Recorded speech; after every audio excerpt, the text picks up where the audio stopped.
Mesdames et messieurs, bonjour. Ici Vincent Aurélien-Papin. Bienvenue à votre bulletin de nouvelles TVCL où nous couvrons toute l'actualité du territoire des Laurentides, d'une partie de l'Outaouais ainsi que d'une partie de la Naudière. Et nous commençons cette semaine avec le gouvernement du Québec qui a procédé en ce début de mois de mai à l'inauguration du nouveau pavillon de soins et services en santé mentale de l'hôpital de Saint-Jérôme, incluant une toute nouvelle unité de pédopsychiatrie.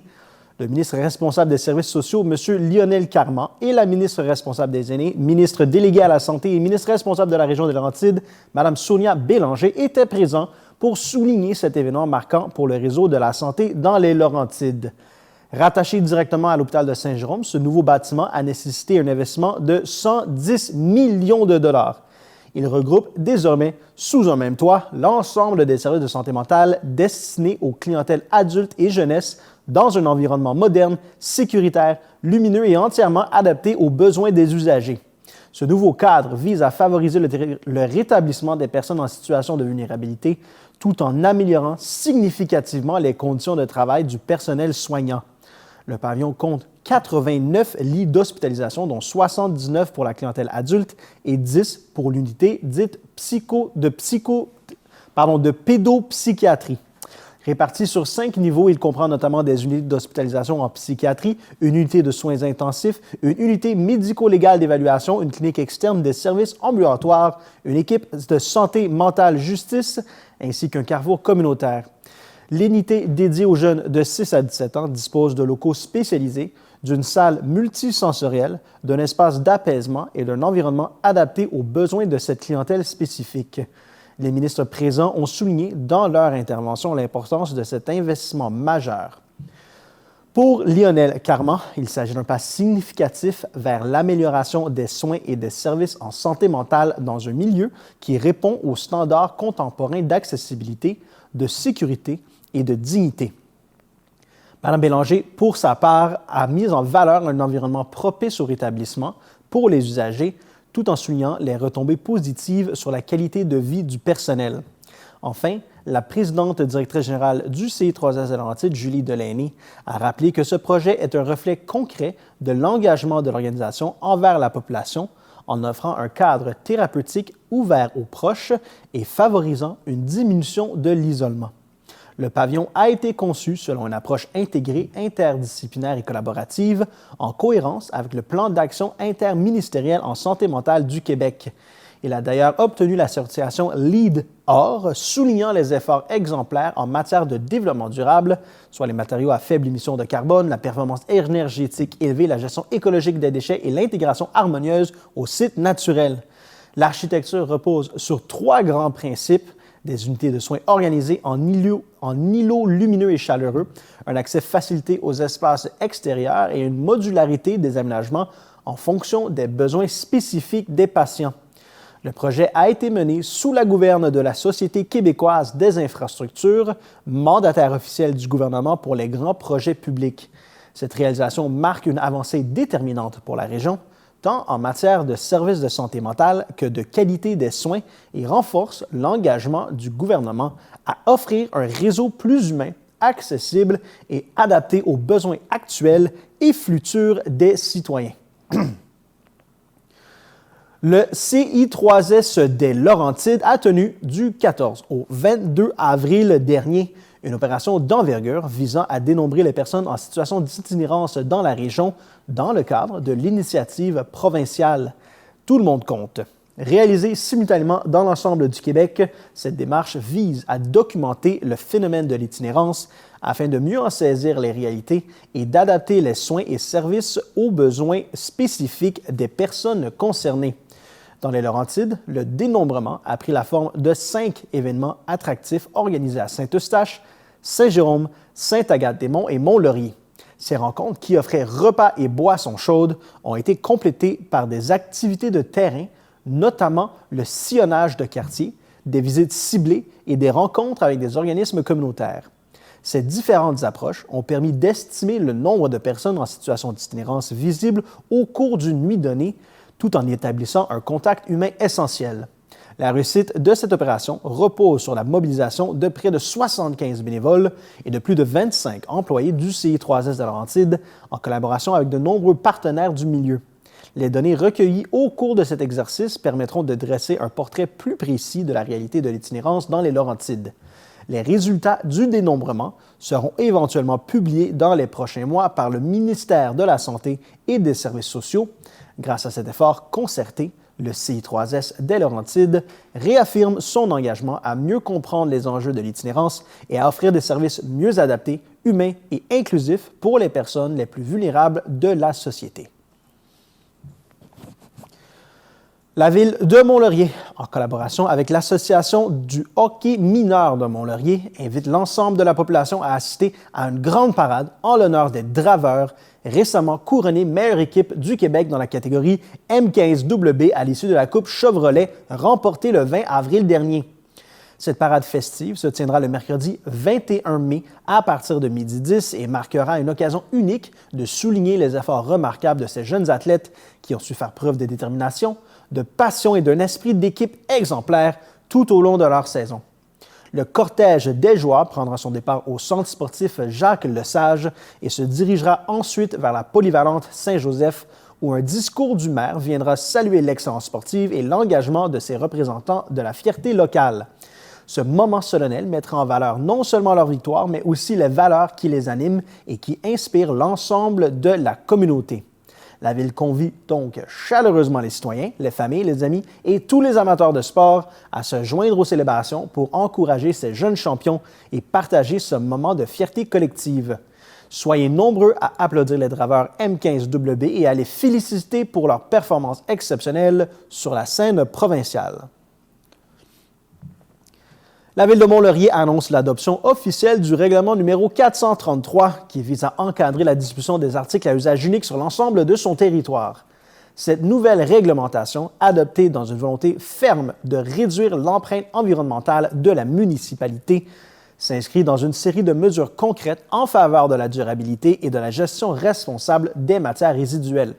Dans les semaines précédant l'adoption du règlement, la Ville, en collaboration avec la Régie intermunicipale des déchets de la Lièvre et la Maison de l'entrepreneur, a tenu une rencontre d'information destinée aux restaurateurs, traiteurs et commerçants offrant des repas prêts à manger.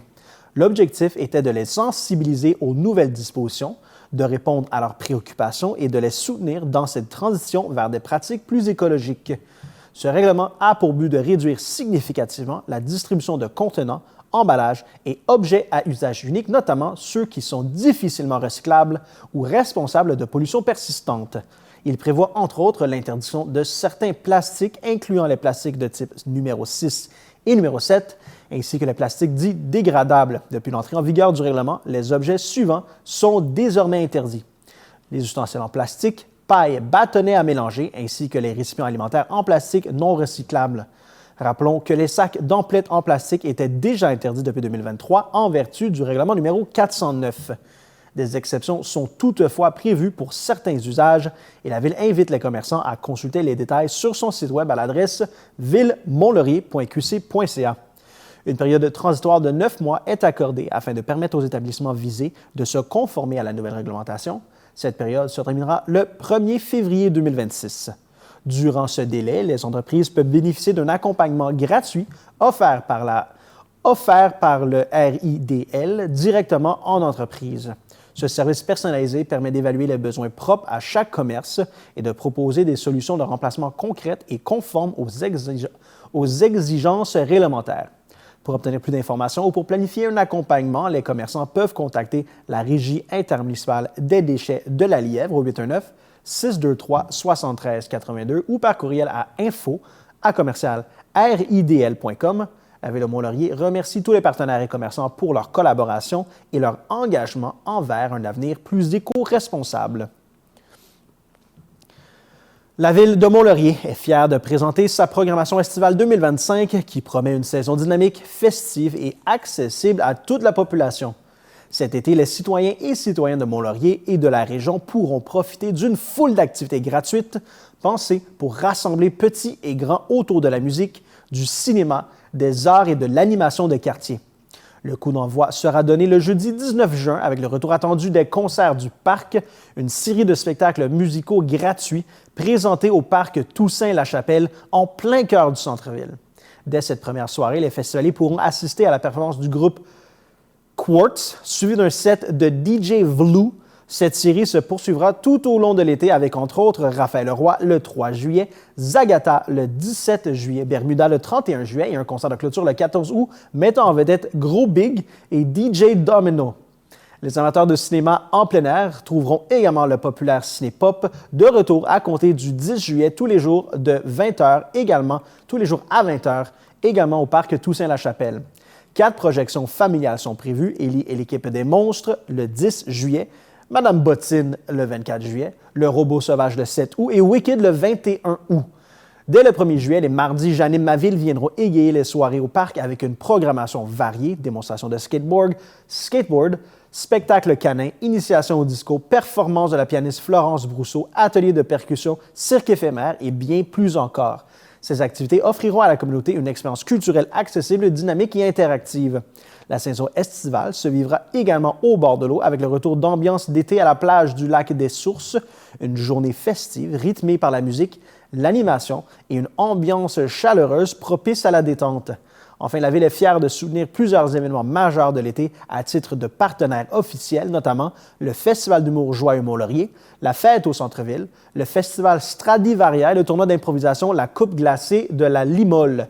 Par cette programmation diversifiée, la Ville de Mont-Laurier réaffirme son engagement à rendre la culture et les loisirs accessibles à tous, tout en favorisant le dynamisme de sa vie communautaire.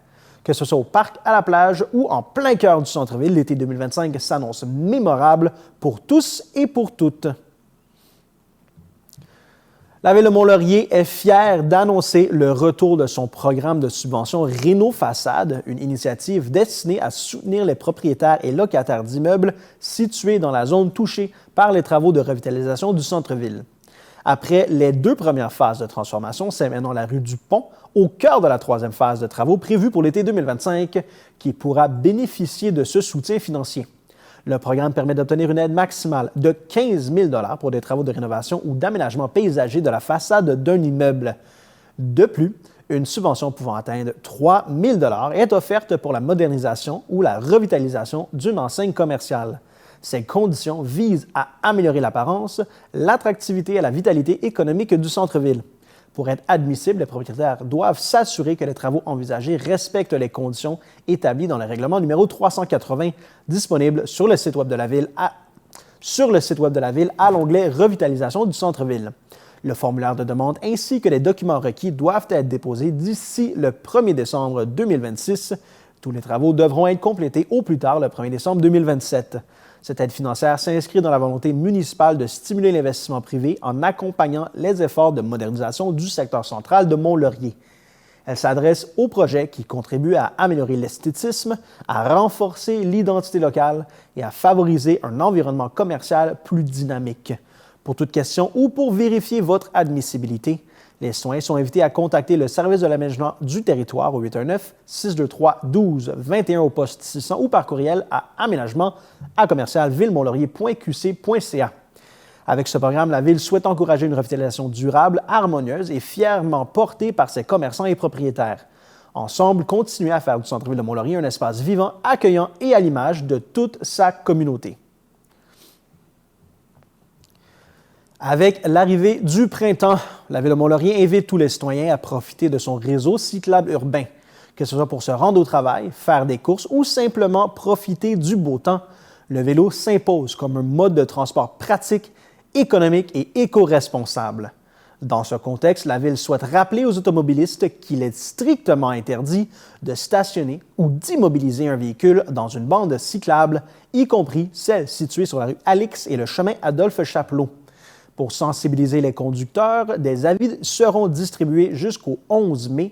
Par la suite, des constats d'infraction seront émis à partir du 12 à tout contrevenant stationné dans ces espaces réservés. Il est également bon de noter qu'il est interdit d'utiliser les bandes cyclables comme une zone de débarcadère, sauf pour un conducteur transportant une personne handicapée. Le respect de ces règles est essentiel pour assurer la sécurité des cyclistes et garantir un partage harmonieux de la route.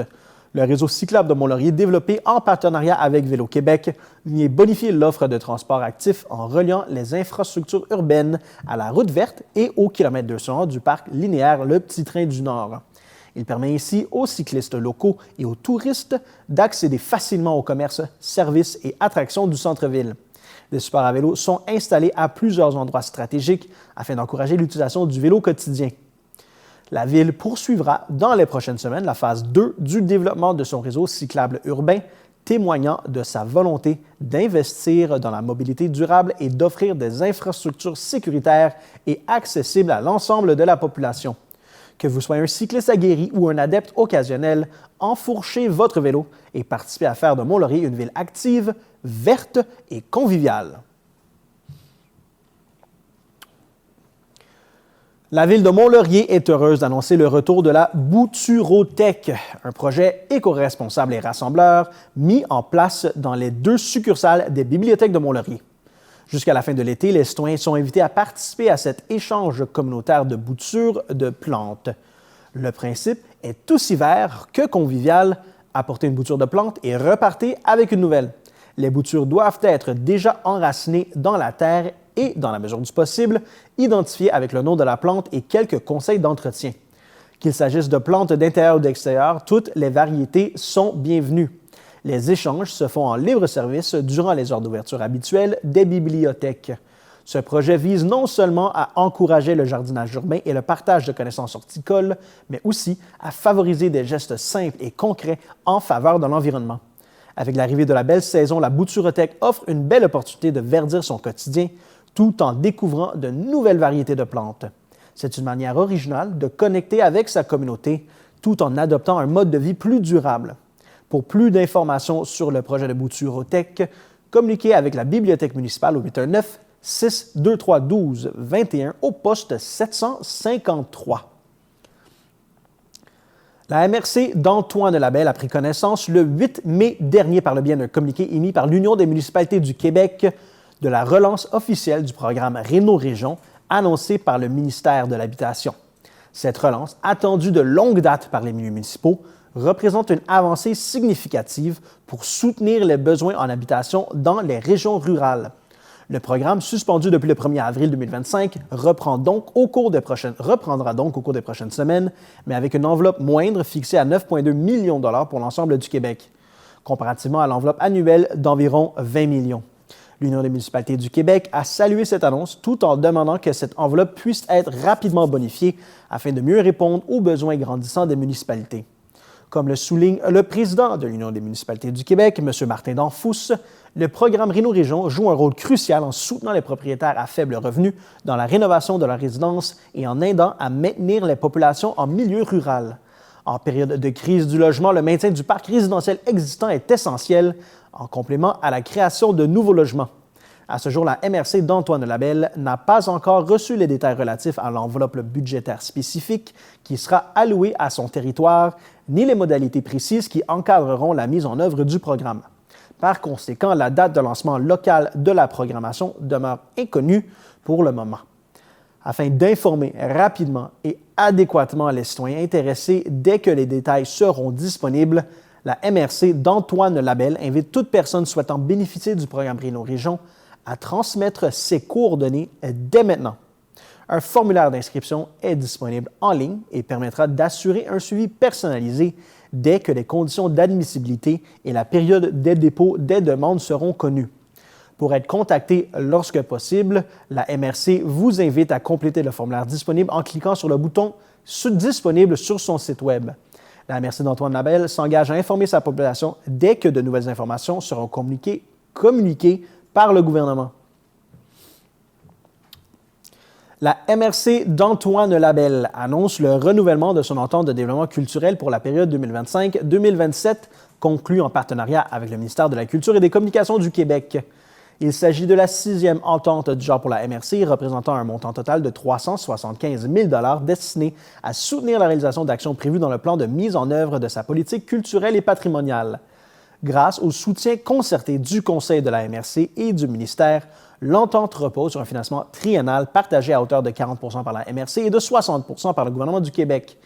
Ainsi, pour chacune des 3 prochaines années, la MRC d'Antoine Labelle et le ministère octroient respectivement 50 000 $ et 75 000 $ pour la concrétisation de projets culturels sur le territoire. L'entente 2025-2027 permettra de déployer 16 moyens d'action concrets.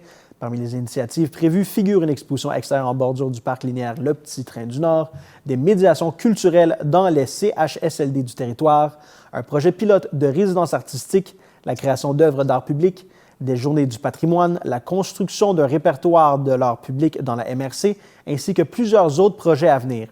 En août 2023, la MRC s'est dotée d'une nouvelle politique culturelle et patrimoniale, élaborée en collaboration avec les actrices et acteurs du milieu. Cette politique s'inscrit dans une démarche participative et inclusive. Elle intègre désormais des dimensions historiques, patrimoniales et paysagères particulièrement significatives pour la population du territoire. La politique repose sur des valeurs d'accessibilité, de concertation, de collaboration et de participation citoyenne. Elle vise à soutenir et à valoriser l'identité territoriale, à renforcer le sentiment d'appartenance et à favoriser le rayonnement de la culture locale. Un plan de mise en œuvre accompagne ce document, guidant les interventions futures de la MRC en matière culturelle et patrimoniale. Pour en savoir davantage sur l'entente de développement culturel 2025-2027, il est possible de communiquer avec Mme Dominique Gagné-Sopper, agente de développement culturel et du territoire de la MRC d'Antoine Labelle, au 819-623-3485 au poste 112 ou par courriel à culture@mrc-antoine-labelle.qc.ca. Le portail culturel et patrimonial de la MRC d'Antoine Labelle est également accessible au culture-antoine-labelle.ca. La MRC d'Antoine Labelle a récemment dévoilé les résultats de son 8e appel de dossier dans le cadre de sa politique de soutien aux organismes culturels. Grâce à une enveloppe de 20 000 $, 6 projets porteurs ont été sélectionnés pour leur apport à la vie culturelle locale, sur un total de 10 projets admissibles, un sommet jamais atteint jusqu'à présent. Parmi les projets soutenus, notons la relocalisation du ciné-club On Tourne par Art et Culture de l'Ascension, une étude acoustique menée à l'église Saint-Ignace de Loyola, ainsi que la création d'une exposition sur l'histoire des hôtels de Nominingue par la Société du patrimoine local. D'autres projets incluent des ateliers artistiques, des bonifications techniques et même un virage numérique pour rendre le patrimoine plus accessible. Créée en 2017 et actualisée en 2023, la politique vise à reconnaître et accompagner les organismes culturels du territoire en leur offrant un soutien financier, professionnel et technique. Cette édition a démontré à quel point la culture demeure un moteur essentiel du développement régional sur le territoire de la MRC d'Antoine Labelle. Revenez-nous après la pause.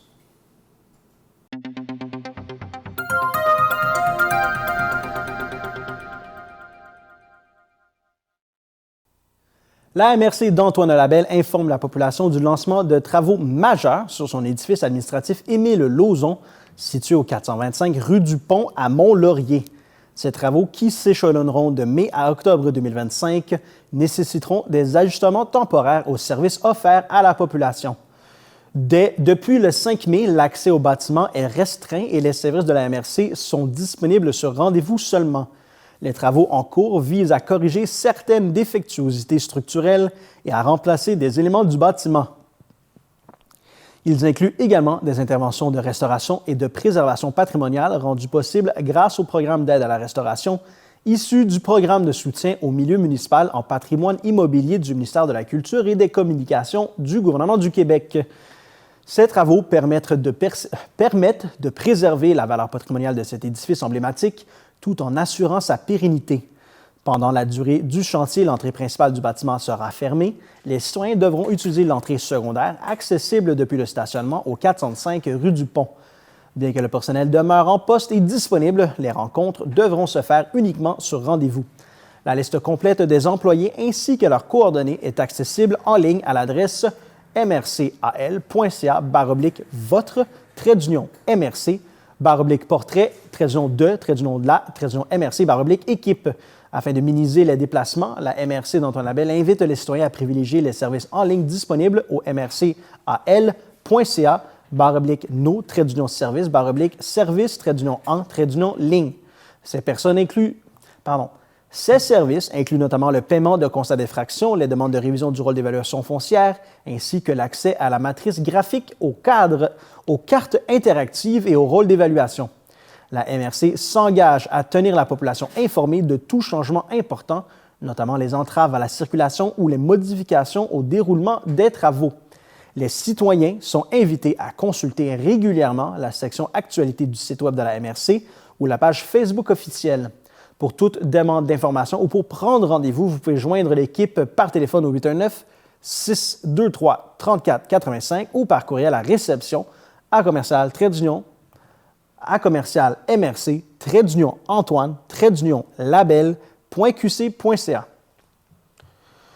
La MRC des Pays d'en haut a franchi une étape importante dans sa volonté de bâtir un territoire plus inclusif avec la tenue, le 29 avril dernier, d'une consultation citoyenne sur les enjeux liés à l'immigration.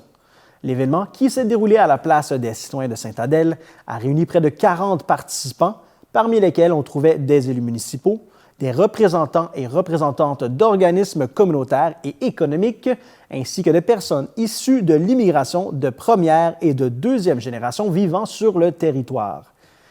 Cette rencontre s'inscrivait dans le cadre du programme d'appui aux collectivités du ministère de l'Immigration, de la francisation et de l'intégration. Ce programme vise à renforcer la capacité des milieux à devenir plus accueillants, inclusifs et francophones en favorisant l'attraction, l'établissement durable et la pleine participation des personnes immigrantes et des minorités ethno-culturelles à la vitalité du Québec. Animée par Brigitte Lavallée, spécialiste en diversité culturelle, la rencontre a permis de réfléchir aux différentes étapes du parcours d'intégration des personnes immigrantes allant de l'accueil à l'enracinement.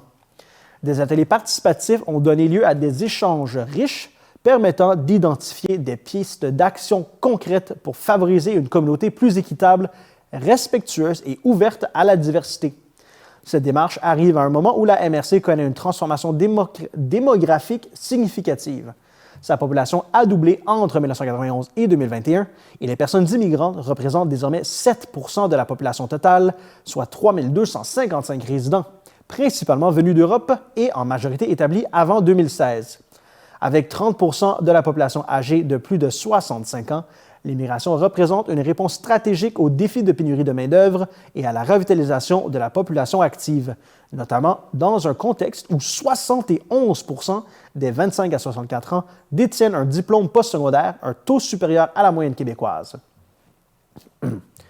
La MRC entamera prochainement l'élaboration d'un plan d'action triennal en immigration basé sur les priorités exprimées collectivement lors de cette consultation. Ce plan guidera la mise en œuvre d'initiatives concrètes dans les prochaines années et s'appuiera sur une mobilisation continue de l'ensemble des partenaires du territoire. La MRC des Pays d'en haut réaffirme ainsi son engagement à créer un environnement où chacun trouve sa place, quelle que soit son origine, et à faire de la diversité culturelle un vecteur de développement régional durable. Le 30 avril dernier, la MRC des Pays d'en haut a tenu une nouvelle édition de son événement Explore Carrière, cette fois dédié au secteur de la santé et des services sociaux. Ce sont 53 élèves de 4e et 5e secondaire de l'école Augustin-Norbert-Morin qui ont eu la chance de vivre une expérience concrète et enrichissante, illustrant les nombreuses possibilités de carrière qui s'offrent à eux dans leur propre région.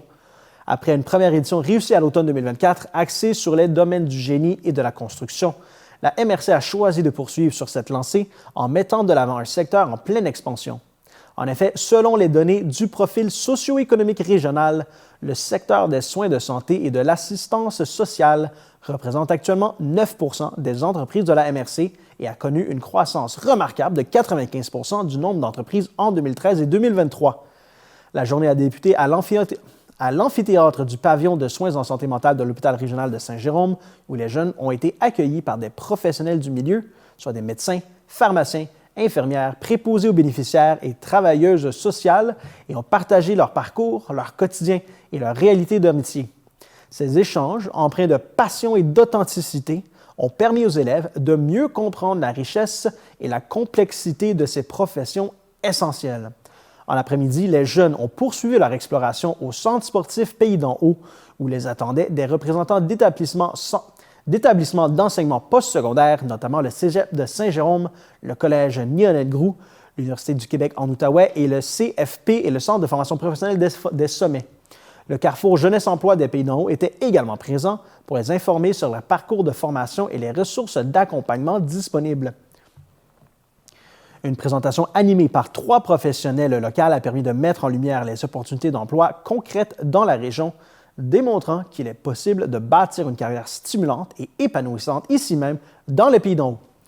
La MRC des Pays d'en Haut réaffirme ainsi son engagement à soutenir la formation, la rétention et l'attraction de talents locaux, tout en répondant aux besoins réels des milieux économiques et sociaux de son territoire.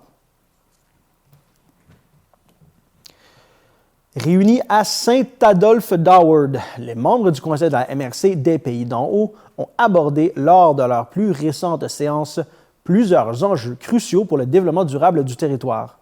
Le logement abordable, la culture, les élections préfectorales et la protection des milieux naturels ont notamment fait l'objet de décisions et de prises de position structurantes. Dans un premier temps, le Conseil a réitéré sa volonté de soutenir les propriétaires les plus vulnérables en demandant à la Société d'habitation du Québec de réactiver le programme Réno-Région, dont l'aide, bien que modeste en 2024, a démontré un impact tangible. Dans un contexte de crise du logement, la MRC propose que la gestion du programme soit confiée à des entités régionales telles que le Conseil des préfets et les élus de la région des Laurentides, afin d'adapter plus efficacement les interventions aux réalités locales et de réduire les coûts administratifs. En vue des élections à la préfecture prévues le 2 novembre 2025, la MRC a également annoncé la création d'une vitrine d'information en ligne pour mieux outiller les électeurs. Ce projet pilote, réalisé en collaboration avec Élections Québec, permettra aux citoyens de consulter les profils et les propositions des candidats et candidates au poste de préfet. M. Genet a souligné que cette initiative vise à renforcer la démocratie locale en encourageant une participation citoyenne éclairée. Sur le plan culturel, la composition du comité culturel de la MRC a été bonifiée par l'arrivée de 3 nouveaux membres issus du milieu. Mallory Brittany-Gagnon, du musée de ski des Laurentides, James Jackson, de l'Association historique de Moore Knights et la SOPER, et Fanny Sauvé, du réseau Biblio des Laurentides. 2 membres ont vu leur mandat renouvelé, soit Joanne Martel, en art visuel, spécialiste d'art visuel, et Étienne Lavigne, spécialiste d'art de la scène. Ce comité, qui regroupe également 3 élus, a pour mission d'accompagner la mise en œuvre de la politique culturelle de la MRC et de proposer des orientations stratégiques au Conseil. Enfin, en matière environnementale, le Conseil a approuvé le dépôt d'un projet de règlement de contrôle intérimaire visant la protection des milieux humides en conformité avec le plan régional des milieux humides et hydriques adopté en 2024. Ce règlement transitoire vise à prévenir toute perte nette d'écosystèmes avant l'intégration complète des mesures du schéma d'aménagement. Il prévoit notamment l'imposition de bandes tampons de 10 à 15 mètres, l'encadrement de projets par des études de caractérisation et la publication d'une cartographie indicative. Des séances d'information publique sont prévues en août et l'entrée en vigueur pourrait avoir lieu avant la fin de l'été suivant l'approbation ministérielle. À travers ces décisions, la MRC des Pays d'en Haut poursuit activement ses efforts pour bâtir un territoire résilient, équitable et tourné vers l'avenir. Le rapport d'activité 2024 de la MRC des Pays d'en Haut récemment publié dresse un portrait inspirant de la mobilisation collective qui a marqué l'année. Sous le signe du développement durable, de l'innovation et de la cohésion territoriale, l'ensemble des actions menées démontre la volonté de la MRC de répondre activement aux besoins de sa population tout en préparant l'avenir de manière responsable. Dans ce bilan, plusieurs secteurs ressortent comme des vecteurs clés de transformation, soit la planification territoriale, la transition climatique, le développement économique, la vie culturelle, les services communautaires et les communications numériques. L'année 2024 aura ainsi été rythmée par des initiatives concrètes qui traduisent l'agilité, la vision et la rigueur de toute une organisation. Parmi les projets phares, on note la poursuite du plan climat, la mise en œuvre d'une politique de soutien aux entreprises, ainsi que des investissements stratégiques dans les infrastructures récréotouristiques. La création d'un fonds dédié à la pérennité des sentiers, doté d'une réserve annuelle de 125 000 $ sur 10 ans, illustre l'engagement concret de la MRC envers la protection et le développement de son patrimoine naturel. En parallèle, un appui financier important a été accordé à des organismes communautaires œuvrant en sécurité alimentaire. Les efforts de communication ont également été renforcés en 2024. La MRC a lancé un tout nouveau site web consacré au développement économique accompagné d'une infolettre pour mieux informer et mobiliser ses partenaires. Ces initiatives ont contribué à positionner la MRC des Pays d'en Haut au premier rang des territoires de Laurentides en matière de taux de réponse dans le cadre du 2e appel de projet de l'entente régionale avec le Conseil des arts et des lettres du Québec. L'année a aussi été marquée par une volonté affirmée de se rapprocher des citoyens. Des événements comme Explore Carrière, la bonification des services en ligne ou encore les nouveaux outils pour la gestion des matières résiduelles témoignent d'un souci important de modernisation et d'écoute active. Le rapport 2024 reflète ainsi une MRC en mouvement, tournée vers l'avenir, portée par des valeurs de proximité, de responsabilité et d'innovation. La MRC des Laurentides a annoncé le 8 mai dernier l'attribution d'un soutien financier à 20 organismes communautaires dans le cadre de son fonds socio-communautaire mis en place en 2023 pour appuyer les missions sociales locales. Grâce à une enveloppe budgétaire de 102 750 $, la MRC témoigne une fois de plus de son engagement à renforcer les services destinés aux citoyens les plus vulnérables de son territoire. Ce fonds vise à soutenir les organismes à but non lucratif, les associations et les entités qui contribuent directement au bien-être communautaire. Cette année, 36 projets ont été déposés représentant des demandes totalisant 346 000 $. Le comité de développement social de la MRC s'est réuni pour analyser ces projets, dont plusieurs portaient sur des services essentiels liés à la santé, à l'alimentation, au soutien psychosocial et à la lutte contre l'isolement. Parmi les 20 projets retenus, on retrouve des initiatives variées, telles que le développement de l'offre de services d'Avélo sans âge Laurentide, le maintien du centre de jour de l'Association des personnes handicapées Clair-Soleil, l'achat d'un congélateur pour le comptoir alimentaire de Val-David ou encore l'implantation d'un travailleur de rue à Sainte-Agathe-des-Monts et Val-David par l'Écluse des Laurentides.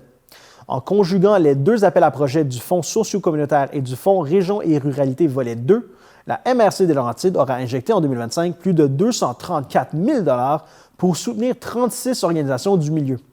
Par cette initiative structurante, elle affirme son rôle de partenaire incontournable du développement social et communautaire. La liste complète des organismes soutenus et les détails du programme sont disponibles sur le site officiel mrclaurentide.qc.ca/fonds socio-communautaire. La MRC des Laurentides a récemment annoncé les résultats de son appel à projet 2025 dans le cadre de son fonds Région et Ruralité. Grâce à une enveloppe de 131 500 $, ce sont 16 projets porteurs qui recevront un appui financier pour améliorer la qualité de vie sur le territoire, tant sur le plan social, économique qu'environnemental.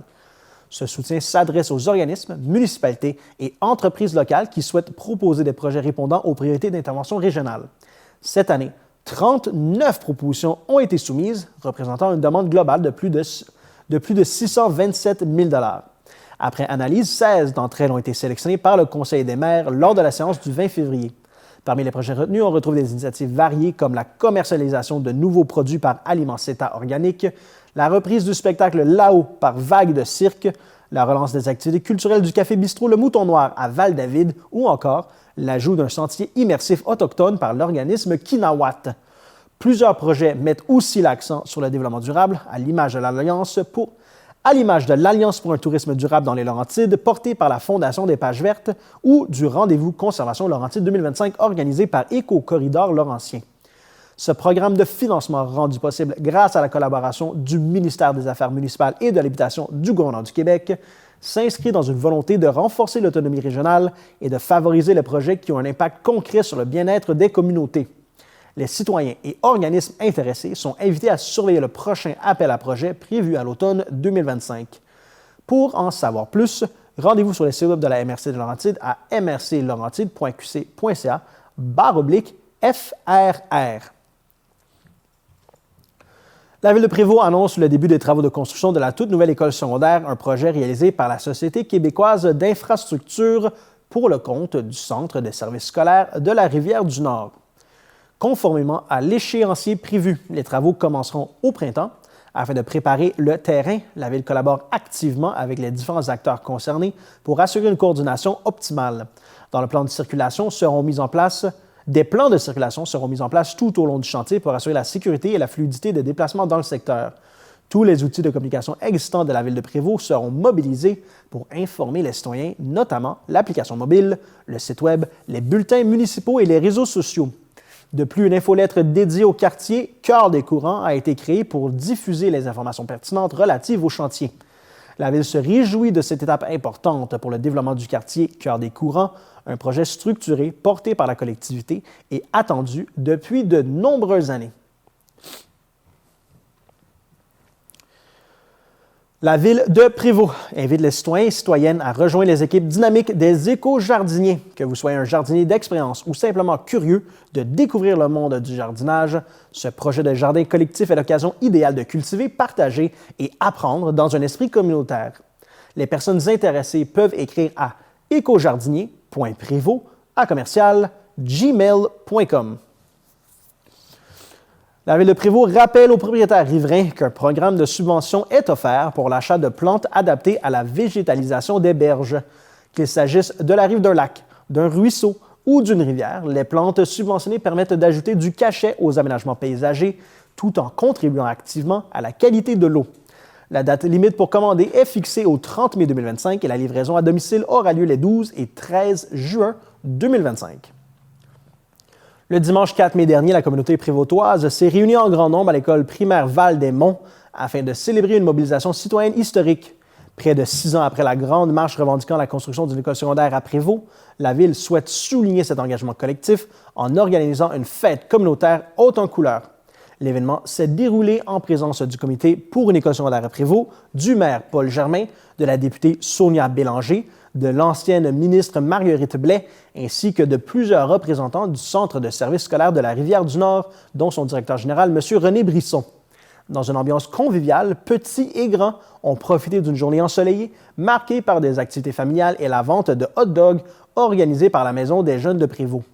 L'un des moments forts fut l'inauguration symbolique d'un nouveau nom de rue, soit l'avenue du 4 mai, en hommage à la mobilisation citoyenne et à la persévérance de toute une communauté.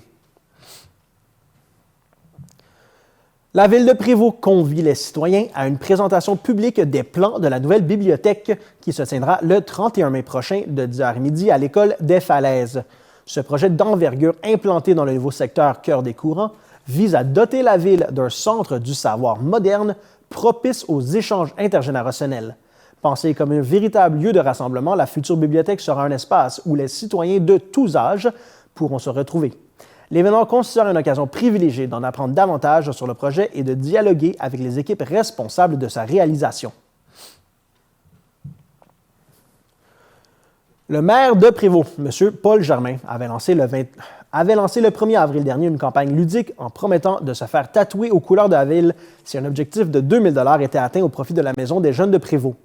Ce qui avait débuté comme une initiative humoristique s'est rapidement transformé en véritable mouvement collectif. Grâce à l'engouement citoyen, la somme visée a été non seulement atteinte, mais dépassée. Tous les fonds seront remis à la Maison des jeunes, le local de Prévost, qui accompagne les adolescents âgés de 12 à 17 ans dans leur parcours personnel et scolaire. Le maire honorera donc son engagement en arborant fièrement un tatou symbolisant son attachement à la jeunesse prévostoise. Le dévoilement du résultat est attendu avec grande impatience.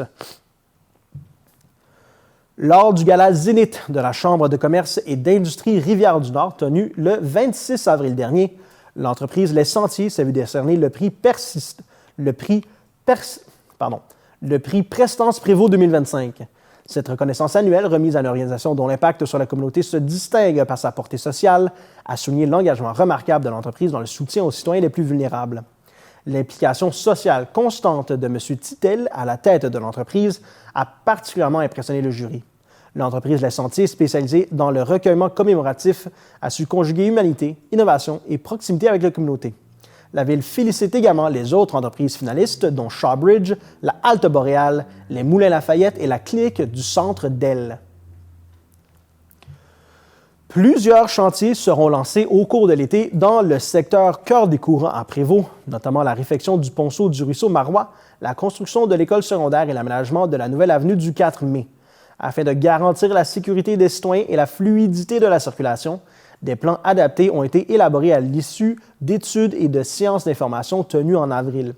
Du 20 au 23 mai, sous réserve de conditions météorologiques, le pont Chat sera fermé afin de permettre la réalisation de travaux de pavage. Par ailleurs, de juin à novembre, la rue principale sera également fermée à la hauteur du ruisseau Marois pour permettre la reprise de travaux environnementaux essentiels. Durant cette période, des détours seront mis en place et certaines rues seront aménagées en sens unique pour faciliter la circulation. La Ville invite donc les citoyens à consulter régulièrement son site Internet et sa page Facebook pour demeurer informés.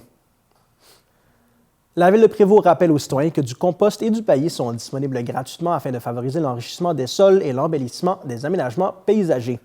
Le compost de grade A est offert en libre service à côté de l'éco-centre sur la rue Doucet le samedi 24 mai et du mercredi 28 au samedi 31 mai de 9h à 16h. Chaque propriété peut se prévaloir d'un maximum d'une verge quant au paillis issu de la collecte de branches. Il est offert tout l'été en libre service dans le stationnement situé à gauche du garage municipal au 892 rue Richer. Aucune limite de quantité n'est imposée. Les citoyens sont invités à apporter leurs propres contenants et outils, aucun équipement n'étant fourni sur place. Revenez-nous après la pause.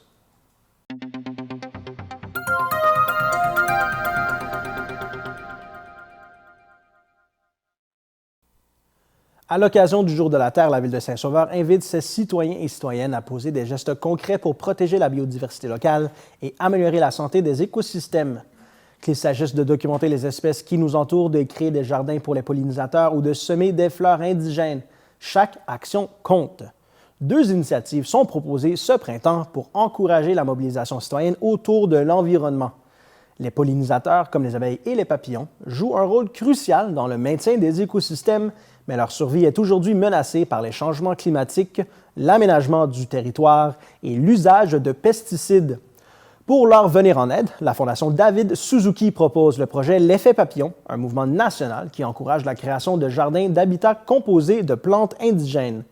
La Ville de Saint-Sauveur s'associe à cette initiative en invitant les citoyens à former un corridor de l'effet papillon en implantant 12 jardins dans un même quartier. Ces jardins peuvent prendre diverses formes, une plate-bande, quelques pots sur un balcon ou un petit coin de terrain. Ce qui compte, c'est d'y planter des espèces florales locales, de bannir les pesticides et de favoriser la biodiversité. En s'inscrivant au projet, les participants s'engagent à sensibiliser leur entourage et à créer un réseau local reconnu officiellement par la Fondation. Déjà, plus de 7400 jardins et 139 corridors ont vu le jour au Canada grâce à cette mobilisation citoyenne. Parallèlement, la Ville lance le projet Sciences citoyennes Saint-Sauveur sur la plateforme iNaturalist. Ce projet collaboratif a pour but de recenser les espèces fauniques et floristiques observées sur le territoire de Saint-Sauveur dans le but de mieux le comprendre et protéger la richesse naturelle locale. iNaturalist est une application gratuite et facile d'utilisation qui permet de photographier une espèce, d'en indiquer la localisation et de contribuer ainsi à une immense base de données scientifiques ouverte à tous. En participant, les citoyens aident non seulement à enrichir les connaissances de la Ville sur la biodiversité locale, mais ils soutiennent aussi de nombreux travaux de recherche et de conservation. Une cohorte de participants sera formée pour vivre une expérience approfondie, soit une formation à l'utilisation de l'application, une rencontre d'introduction, une sortie terrain à l'été et des activités de clôture à l'automne seront au programme. Ces 2 projets s'inscrivent dans le cadre de la campagne Biodiversité en tête, qui vise à renforcer les actions locales pour la préservation du vivant. Pour en apprendre davantage, découvrir comment participer ou pour s'inscrire à l'un des 2 projets, rendez-vous sur le site de la Ville de Saint-Sauveur ou contactez l'équipe municipale à l'adresse communication@vss.ca ou en appelant au 450-227-0000 au poste 2700. Ensemble, faites de petits gestes aux grands effets pour l'environnement. Le 7 mai dernier, M. Sébastien Tardif, directeur général du Centre de services scolaires des Laurentides, a rencontré de nombreux citoyens de Val-David afin de faire le point sur l'état d'avancement du projet de construction de la nouvelle école et de répondre aux questions de la population. Cette rencontre, très attendue, s'inscrivait dans un contexte d'incertitude depuis l'annonce en décembre 2024 par le gouvernement du Québec de la mise sur pause de 99 projets d'ajout d'espace dans le réseau scolaire, incluant des constructions, agrandissements et ajouts de classes modulaires. Lors de la séance d'information, le directeur a confirmé que les plans finaux de la future école sont désormais prêts. Toutefois, en raison du gel décrété par le ministère, ces derniers n'ont pu être déposés, ce qui a empêché leur présentation publique lors de la rencontre. M. Tardif a toutefois précisé que dès que les ajustements demandés par le ministère seront entérinés, le Centre de services scolaires sera prêt à lancer l'appel d'offres pour entamer les travaux. Il faut compter un délai estimé de 2 à 3 ans pour la construction complète de l'établissement. La mairesse de Val-David, également présente à la rencontre, a indiqué que les travaux municipaux requis, notamment en voirie, aqueduc et égouts, ne débuteront qu'au moment où le projet scolaire sera officiellement enclenché. Le Centre de services scolaires a néanmoins assuré qu'il pourrait débuter les travaux de construction de l'école, même si les infrastructures municipales n'étaient pas encore complétées. En ce qui concerne l'année scolaire en cours, aucun ajout de classe modulaire n'est prévu pour Val-David. La situation sera cependant réévaluée au cours de la prochaine année scolaire selon les besoins du milieu. Tant le service scolaire que la mairesse ont insisté sur l'importance de maintenir les démarches auprès du ministère afin de faire reconnaître ce projet comme prioritaire compte tenu des besoins criants en capacité d'accueil à Val-David. Dans ce contexte, la mobilisation citoyenne demeure un levier essentiel pour soutenir le projet. Les résidents sont invités à continuer de s'impliquer activement, notamment en rejoignant le groupe Facebook Val-David Notre École Maintenant, en participant à des événements communautaires comme le défi Ta Santé, le 15 mai prochain, et en signant la pétition visant à relancer la construction dès maintenant. Rappelons que le projet prévoit une école de 24 classes, soit 6 classes préscolaires et 18 classes régulières, pour une capacité totale d'accueil de 576 élèves. Le bâtiment d'une superficie de 5 682 m² a été conçu de manière à s'intégrer harmonieusement au paysage naturel de la municipalité de Val-David. Revenez-nous après la pause.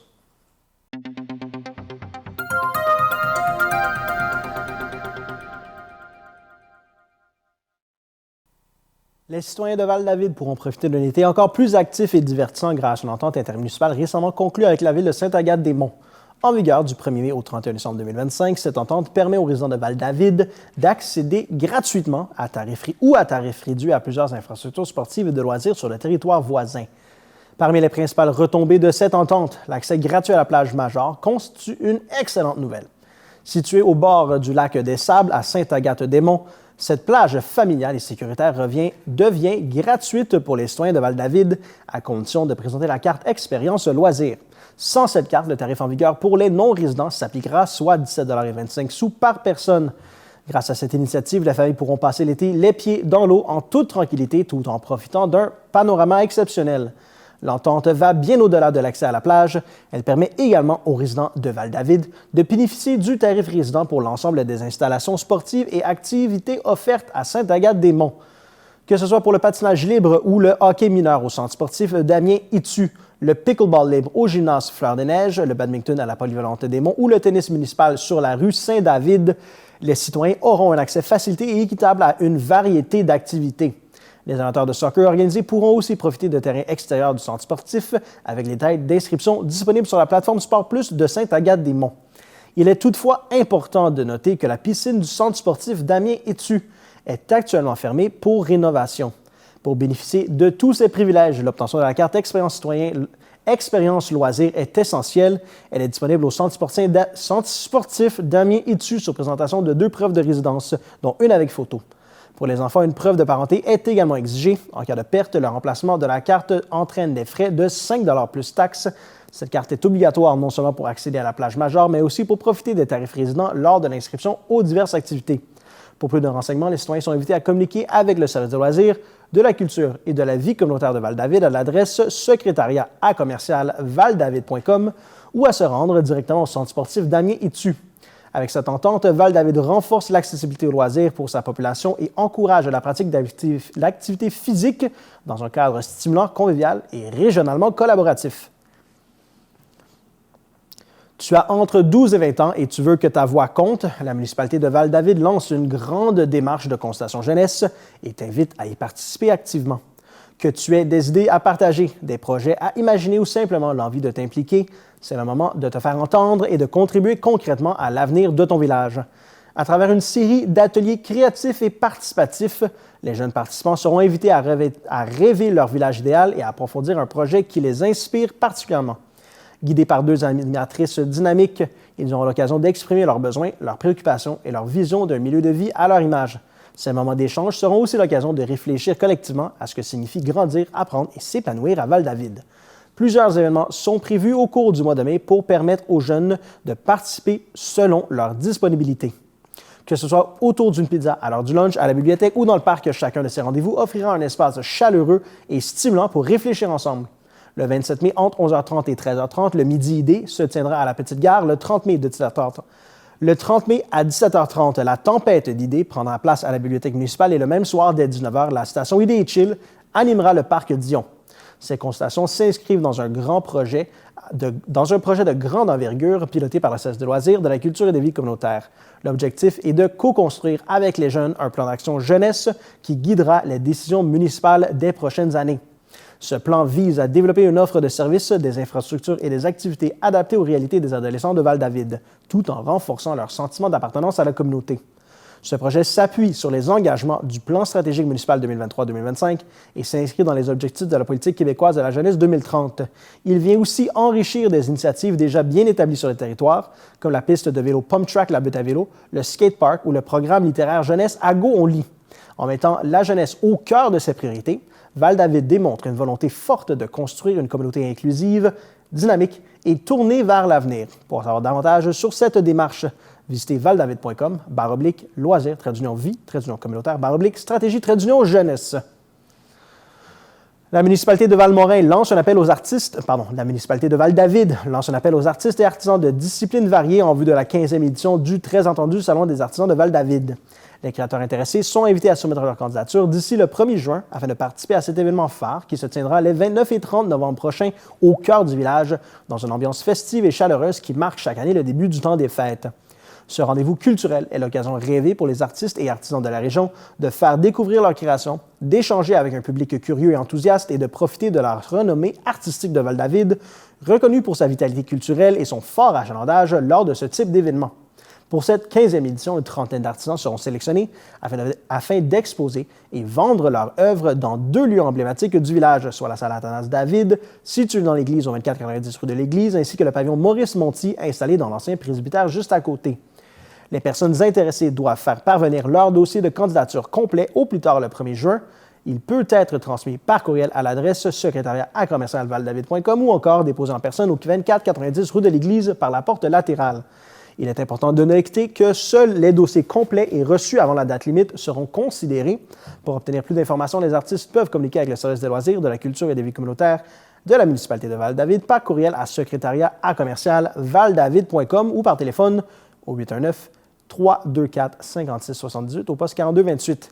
Il est également possible de joindre l'équipe de joindre directement la responsable de la culture à l'adresse culture@valdavid.com.